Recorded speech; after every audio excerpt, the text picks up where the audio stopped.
भारत में मोर को हजारों वर्षों से एक पवित्र और शुभ पक्षी माना गया है।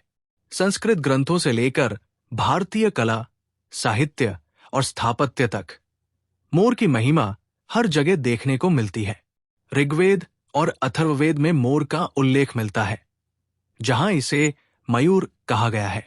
स्कंद पुराण और विष्णु पुराण में मोर को देवी देवताओं से जोड़ा गया है। हिंदू धर्म में भगवान कार्तिकेय का वाहन मोर ही है, जो ज्ञान और शक्ति का प्रतीक माना जाता है। श्री कृष्ण के मुकुट में लगा मोर पंख सिर्फ एक आभूषण नहीं, बल्कि उनके प्रकृति और प्रेम के संदेश का प्रतीक है। 1947 में जब भारत आजाद हुआ, तब देश के राष्ट्रीय प्रतीकों को तय करने की प्रक्रिया शुरू हुई, लेकिन मोर को राष्ट्रीय पक्षी बनाने का फैसला 1963 में लिया गया। 1952 में राष्ट्रीय पशु के रूप में बाघ चुना गया, लेकिन राष्ट्रीय पक्षी को लेकर असमंजस था। कई पक्षियों के नाम प्रस्तावित हुए: हंस, सारस, गरुड़ और मोर। 1963 में तत्कालीन प्रधानमंत्री जवाहरलाल नेहरू के कार्यकाल में मोर को भारत का राष्ट्रीय पक्षी घोषित किया गया। लेकिन सवाल यह है कि मोर ही क्यों? सांस्कृतिक और धार्मिक महत्व।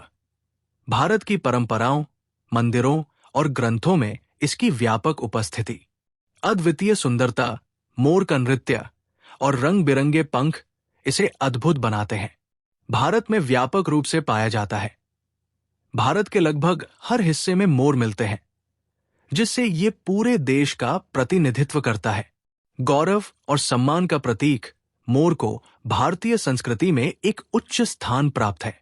शांत स्वभाव और अहिंसक व्यवहार।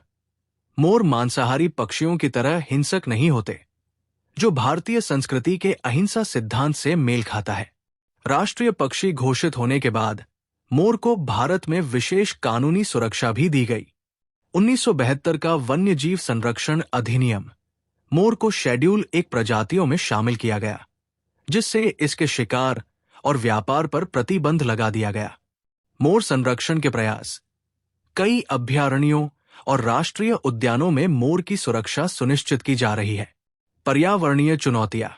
शहरीकरण और जंगलों की कटाई से मोर का प्राकृतिक आवास प्रभावित हो रहा है। मोर न केवल हमारे राष्ट्रीय गौरव का प्रतीक है, बल्कि हमें इसकी सुरक्षा और संरक्षण की भी जिम्मेदारी लेनी होगी।